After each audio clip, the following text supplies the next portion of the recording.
ኣብ ዘዋ ደቡብ ትግራይ ከተማ መኾኒ ካብ ከተማ ኣላማጣ ተመዛቢለን ኣብ ማእኸል ተመዛበልቲ ተዓቂቦን ዝርከባ ወይዘሮ መደን ካሕሳይ ዝተባህላ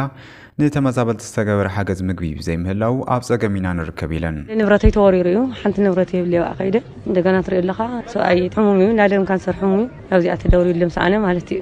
ኣብዚ ግን ብጣዕሚ ይኻፉና ብጣዕሚ ካብ ንመፅእ እንግዲህ ክልተ ወርሕና መልዮ ክልተ ወርሒ ምንም ዝረአናዮ ነገር የለ ድስሙ ሰላም መፅኡ ተባሂሉ ዳ ምንም እና ሰላም ሃወታ ደስ ይልና ነይሩ ሕና ብጣዕሚ ደስ ይልና ግን ትርጉም የብሉ ትርኢ ኣለኻ ሕማም ኣሎ ጥሜት ኣሎ ሻብ ሕዚ ለግነና ይርዳእታ የለይ ምንም ነገር የብልና ብጥሜት ኢና ኒና ጎይቶም ሰሎሞን ዝተባህለ ካልእ ተመዛባሊ ብወገኑ ንልዕሊ ሓደ ወርሓን ክልተ ሰሙንን ኣብ ከተማ ኣላማጣ ተኣሲሩ ከም ዝነበረ ድሕሪ ምግላጽ ኣላማጣ ጠቕላላ ኣብዚ ትግራዋይ ዚና ብላዕዱ ከድለዎ ላመረበቱ ከድለዎ እምበር እዚ ቦታ እዚ ኣነ ትግራዋይ ሆነ ተባሂልና ላብ ሰለስታይ ሱዚ ብኤፍኤስአርና ምጽምና ብሰንምና ሰለስታይ ሱዚ 312 ሰብ አካባቢ መጽና ነና በር ተኽላይ ኣፋኔምና ምንም አይነት ሓገዝ ሳኸ ዝረኸብናይ ነገር የለ ወይዘሮ ለተስዩም ፈንታ ዝተባህላ ብወገነን ኣብ መረበተን ክምለሳ ከም ዝናፍቃ ገሊፀን ስራሕ ድሕና ነርና ብጣዕሚና ካይድ ነርና 5-6 ዕለት ተሓዳደርና ነርና ሕዚ ግን መቸም ናይ ስራሕ ናይ ተፈናቅልና መጽና ግን ሕዚ ብጣዕሚ ከቢድ ይነናዮ ብጣዕሚ ከቢድ ስራሕ ከይንሰርሕ ዓዱ ኣይንፈልጠይ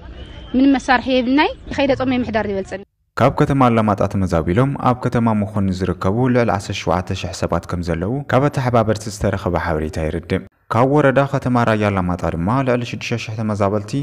ኣብ ከተማ መኾኒ ከም ዘለዉ ተሓቢሩ ካብ ወረዳ ራያ ኣላማጣ ትኦ ካብ ዝበሃል ጣብያ ዝተመዛበላ ወይዘሮ ምሕረት ታደሰ ዝተባህላ ብወገነን ብጣዕሚ ኣሸጋሪ ኩነታት እንህናዮ መህረስ ደብልና ከንዳ ጎማ መጽኡ ድብላዕ ኣይኮነ ድብላዕ ግን እኽሊ እዩ ፀገም ይግናዮ እንህና እዚ ግን ዓለም መንግስቲ ረአየና በቃ ፀጉምና እንሆይ ካብ ፀገም ዝካውግ ኣውግ ደደሞት ልባሃል ሰዓት ይበጽሕና ጀንህና ንቆልዓት በኪ ሓራስት በኪ ዓባይ ሕሙም ዓበይት እንሆ ሽማግለ ብጣዕሚ ኣብ ፀገም እንህናየ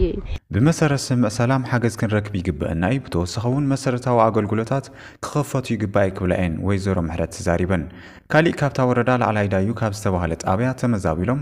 ኣብቲ ማእኸል ዝርከቡ ኣይተ ሃደራ መድን ዝተባህሉ ዋና ፀገም በቃ ምግቢ እዩ በቃ ሓደ ትዝብላዕ ትግነይ ተትገንያውን ታቅጫ እያ ማለት ነው የብላን መባሰል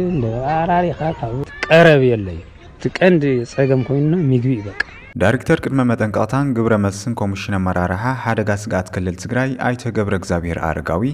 ኣብቲ ክልል ከም ብሓድሽ ዝተፈጠረ ኩናት ልዕሊ 1.3 ሚልዮን ሰባት ከም ብሓድሽ ክመዛወሉ ገይሩ ኢሎም ኣብ ከተማ መኾኑ ዝርከቡ ይኹኑ ካልእ ተመዛበልቲ ንኽሕገዙ ንዓለም ለኸ ትካላት ሓገዝ ሓቲትና ምላሽ እንዳተጸበና ንርከብ ክብሉ ድማ ተዛሪቦም መቐለ ከተማ ብከፊል